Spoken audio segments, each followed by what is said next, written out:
Hello everyone, today we'll explore the topic of ecosystem. This lesson is designed for 5th grade natural science students.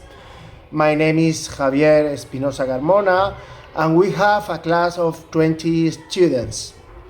Our class has 25 grade students grouped by their English language proficiency. We have beginners, intermediate, and more confident English users. This allows us to give support based on each student needs. The unit we are working on focuses on ecosystem. The content objectives is for students to identify the living and non-living components of ecosystem and understand how they interact.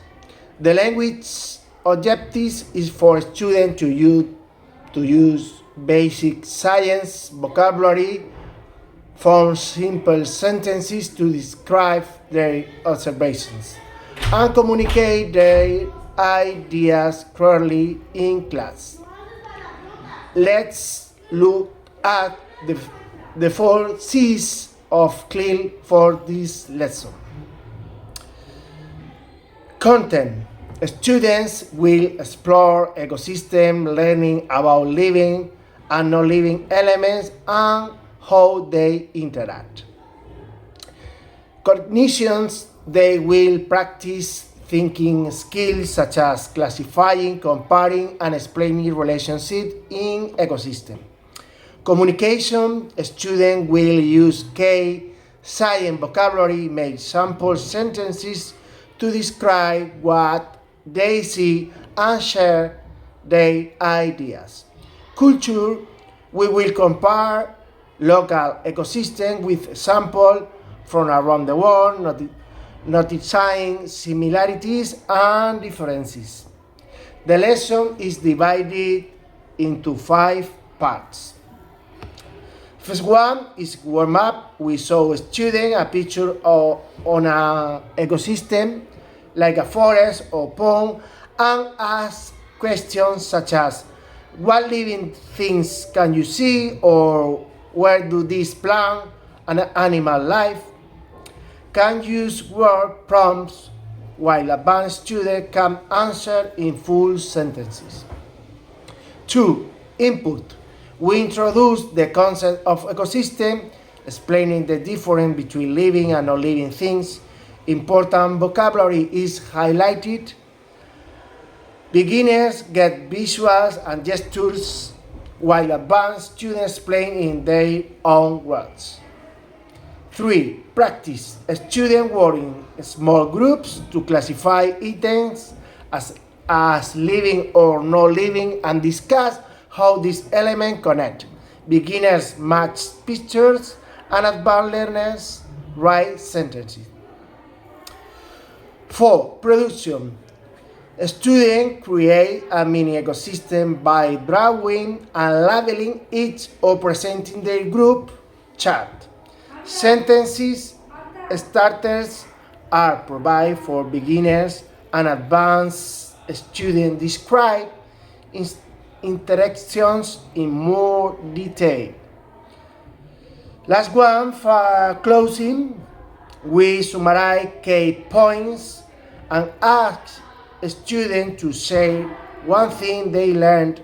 Beginners can respond with short phrases and advanced students use complete sentences. To support understanding and language use, we use several strategies: visual, pictures, diagrams, short videos, word bank, list of key vocabulary, sentences frame, simple strategies like the plant needs to grow, modeling, demonstrating classification and explanation, guide practice pair or group tasks before independent work, gestures are real objects, hand motion or real life item, and checking understanding asking simple questions throughout the lesson. This lesson is designed to include all learners, beginners, recite visual, word bank, and sentence starters, intermediate learners work in pairs or small groups, and complete simple charts. Advanced learners explain relationship, justify their answer, and give detailed description. All students benefit from individual, pair, and group work, as well as hand-on activity and real sample, ensuring full participation. We use a variety of material to support learning. For example, flashcards for vocabulary practice, pictures and diagrams of ecosystem, videos showing real-life sample, worksheets for classification and recording observations, digital tools like slide and chart, or real objects such as small plant or natural hand-on activity. So that's all. Thank you for listening.